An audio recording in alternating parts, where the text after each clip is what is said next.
পরিচ্ছন্নতা থাকা অত্যন্ত গুরুত্বপূর্ণ এবং তা যদি হয় নিজের শরীরের ক্ষেত্রে তাহলে সেটি আসলে আরও বেশি গুরুত্বপূর্ণ। নারীরা সবসময় তাদের শরীরের ক্ষেত্রে যত্নশীল হয়ে থাকেন, তবে কিছু কিছু বা অনেকেই আছেন যারা এই যত্ন নিতে গিয়ে তাদের বিশেষ অঙ্গের প্রতি বেশি যত্নশীল হয়ে পড়েন এবং যার ফলে কিন্তু হিতে বিপরীত হতে পারে। কিভাবে? কথা বলছি নারীর বিশেষ অঙ্গ, নারীর প্রজননতন্ত্রের অঙ্গগুলো নিয়ে।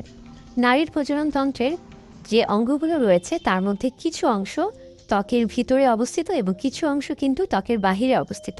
অর্থাৎ কিছু অংশ বাহির থেকে কিন্তু ত্বকের মধ্যে ধরা যায় বা ছোঁয়া যায় এবং কিছু অংশ কিন্তু শরীরের ভিতরে রয়ে যায়, যোনি বা ভ্যাজাইনা। যোনিপথ মূলত এটা একটা ইন্টারনাল পার্ট। নারীর প্রজননতন্ত্রের একটি ইন্টারনাল পার্ট বা ইন্টারনাল ক্যানেলের মতো। এটা একটা রাস্তা যেটা কিনা ভিতরে অবস্থিত। ভ্যাজাইনা মূলত সেলফ ক্লিনিং একটা অর্গান, অর্থাৎ